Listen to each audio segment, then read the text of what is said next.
Good morning to all of you. In today's session, we will see how to draw the line plan for residential building. इसमें कुछ भी data नहीं दिया है. Assume suitable all data. Okay, so let's start how to draw line plan for residential building. सबसे पहले एक आपको प्लॉट एरिया अज्यूम करना पड़ेगा. सो यहाँ पे मैंने 1000 स्क्वायर फीट का प्लॉट एरिया अज्यूम किया है. Assume 1000 square feet plot area. जब आप बीपीडी बिल्डिंग प्लानिंग ड्राइंग के लिए जब आप बात करेंगे या फिर साइट पे जब भी जाएंगे तो ऑल डाटा जो है वो स्क्वायर फीट में लिया जाता है, राइट. Square feet. अभी यहाँ पे आपको फीट स्क्वायर नहीं बोलना है, मीटर स्क्वायर नहीं बोलना है. आप आगे जाके साइट पे वर्क करेंगे वहाँ पे आपको square feet, square metre, square centimetre, square inches ऐसा आपको बोलने की आदत डालनी है. तो स्क्वायर फीट का मतलब क्या है? Feet square. Okay, 1000 feet square. अब कन्वर्ट करेंगे फीट स्क्वायर को मीटर स्क्वायर में, ताकि आपको जब भी ड्राइंग बनाना है तो आपको मीटर में आप कन्वर्ट करने के बाद ड्राइंग बनाना इजी हो जाएगा. So first of all you know 1 metre is equal to 3.29 feet. Okay, तो अभी 1000 स्क्वायर फीट का मैंने प्लॉट एरिया एज्यूम किया है, तो उसको हम मीटर स्क्वायर में कन्वर्ट करेंगे. तो 1 metre is equal to 3.29 feet. 1 metre square is equal to 10.82 feet square. So how much metre square is equal to 1000 feet square, क्योंकि हमने 1000 फीट स्क्वायर का प्लॉट एरिया एज्यूम किया है. तो उसके ऊपर से आप अगर निकालेंगे तो आपको 92.42 मीटर स्क्वायर का प्लॉट एरिया मिलेगा. 1000 स्क्वायर फीट को मैंने कन्वर्ट किया मीटर स्क्वायर में, तो कितना मिल गया? 92.42 metre square is equal to 95 metre square. Okay, now आपको पता है what is FSI? Floor space index. Floor space index is equal to total built up area by plot area. अब इफ़ इट इज़ गिवन, मतलब if FSI is given, then आपको सिर्फ values put करनी है ये फॉर्मूला में, ठीक है. सपोज़ यहाँ पे अगर एफएसआई दिया है 0.8, तो आपको सिर्फ यहाँ पे ये फॉर्मूला में आपको 0.8 पुट करेंगे और 95 मीटर स्क्वायर क्या है आपका प्लॉट एरिया जो आपने एज्यूम किया है, तो उसके ऊपर से आपको इजीली बिल्टअप एरिया मिल जाएगा. यहाँ पे मैंने एफएसआई भी एज्यूम किया है, क्योंकि एफएसआई भी दिया नहीं है क्वेश्चन में, एक भी डाटा दिया नहीं है. FSI is also assume. Okay, तो मैंने यहाँ पे FSI floor space index 0.8 assume किया था, तो उसके ऊपर से आपको बिल्टअप एरिया कितना मिल जाएगा? 76 मीटर स्क्वायर.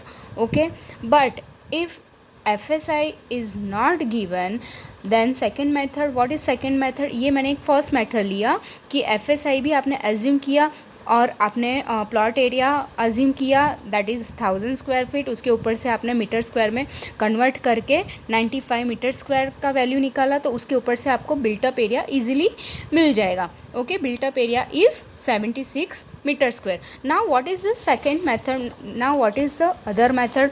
अदर मेथड क्या है? अदर मेथड अगर आपको निकालना है बिल्टअप एरिया, तो उसके लिए अदर मेथड क्या आएगा? तो मेरे पास सिर्फ यहाँ पे प्लॉट एरिया है जो मैंने स्क्वायर फीट में अज्यूम किया था, और उसके बाद मुझे मीटर स्क्वायर में मैंने ऑलरेडी निकाला, तो उसकी वैल्यू आ गई है 95 मीटर स्क्वायर.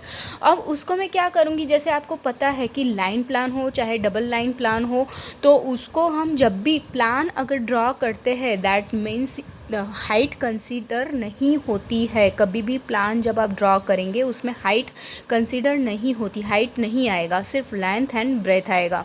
ओके, तो अभी 95 मीटर स्क्वायर का मैं लेंथ एंड ब्रेथ रेशियो निकालूंगी, ठीक है. अभी जैसे मैंने 90 मीटर स्क्वायर के लिए पहले देखा, 10/9 किया, 10/8 किया. 10/8 मीन्स 80 मीटर स्क्वायर, ठीक है. 10/9 मीन्स 10 मीटर बाय 9 मीटर मैंने अगर किया तो 90 मीटर स्क्वायर हो रहा था. तो मैंने थोड़ा और 11/9 किया, मतलब 99 मीटर स्क्वायर का अपना प्लॉट एरिया हो गया. 11/9 मीटर, 11 मैंने लेंथ रखा एंड 9 मीटर मैंने विड्थ रखा. मैंने थियरी में ऑलरेडी आपको बताया है कि स्क्वायर जो है, स्क्वायर प्लॉट नहीं रखना चाहिए. अगर रूम का रेसिडेंशियल बिल्डिंग का जो भी जितने भी रूम है, अगर वो आपको स्पेशियस चाहिए तो आपको हमेशा एक रेक्टेंगुलर प्लॉट या रेक्टेंगुलर बिल्टअप ही बनाना है, तो उसके लिए प्लानिंग करनी है। तो मैंने यहाँ पे रेक्टेंगुलर पूरा रेक्टेंगुलर बिल्टअप और प्लॉट मैंने बनाया है। तो अभी मेरा ये प्लॉट एरिया कितना हो गया, ठीक है 95 मीटर था, तो उसके ऊपर 3-4 मीटर स्क्वायर और बढ़ रहा है, तो उस कुछ प्रॉब्लम नहीं है। तो 9/11 meter is my plot area. 9 meter is width and 11 meter is my length for plot area. Now we will get built up area. How to get a built up area from this method? Now all of you know that front margin is 3 meter in your मतलब जो भी हमने standard और rules and regulation principle of planning में हमने देखा, तो 3 metre front margin छोड़ने के लिए बोला है। 2.5 metre minimum 2.5 metre is side margin जो आपको छोड़ना ही है, और बैक मार्जिन भी 2.5 मीटर आपको छोड़ना है, ठीक है। This is all the margins are standard. So यहाँ पे मैंने सिर्फ एक ही साइड मार्जिन लिया है, यहाँ पे दूसरी साइड मार्जिन नहीं ली है। जनरली एक बंगलो रहता है डिटेच बंगलो, जिसका मतलब क्या है, इंडिपेंडेंट हाउस, ठीक है। इंडिपेंडेंट हाउस जिसको हम बोलते हैं, इंडिपेंडेंट हाउस का मतलब क्या है, जिसके चारों साइड मार्जिन्स रहते हैं। तो यहाँ पे मैंने सेमी डिटेच बंगलो बनाया है। सेमी डिटेच का मतलब क्या है, semi detach means row house type, जैसे 3 side open and 1 side is attach with the row house, other row house, ठीक है। तो यहाँ पे और एक रो हाउस है, ऐसा कंसिडर करना है, क्योंकि यहाँ पे मैंने साइड मार्जिन नहीं दिया है। यहाँ पे 3 साइड से ही मैंने मार्जिन्स दिए हैं। तो फ्रंट साइड पे 3 मीटर, साइड में एंड बैक में मैंने 2.5 मीटर मार्जिन्स छोड़े हैं। नाउ मार्जिन छोड़ने के बाद आपको बिल्टअप एरिया मिल जाएगा, ठीक है। तो मार्जिन्स कितना है, अभी टोटल लेंथ इज़ 11 मीटर, 11 में से 3 मीटर एंड 2.5 मीटर अगर आप डिडक्ट करते हैं तो आपको लेंथ कितना मिल जाएगा, 5.5 मीटर फॉर बिल्टअप एरिया।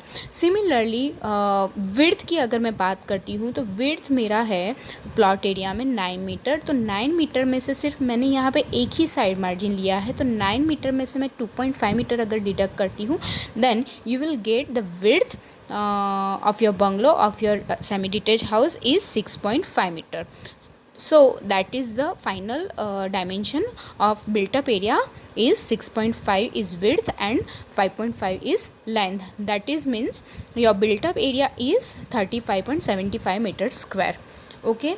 सो यहाँ पे मैंने एक पूरा प्रोसीजर बताया कि आपको अगर लाइन प्लान बनाना है तो उसके लिए अगर प्लॉट एरिया जो भी आपने एज्यूम किया है तो उसके ऊपर से बिल्टअप एरिया आपको कितना मिलेगा, ठीक है, और मार्जिन्स कैसे छोड़ने हैं, और अगर एफएसआई दिया है तो एफएसआई से आपको अगर बिल्टअप एरिया निकालना है तो कितना मिलेगा, ठीक है। तो ये पूरा प्रोसीजर आ गया। अभी ये जो हमने मेथड लिया था उसमें से एफएसआई अगर 0.8 है तो आपको बिल्टअप कितना मिल गया, 76 मीटर स्क्वायर।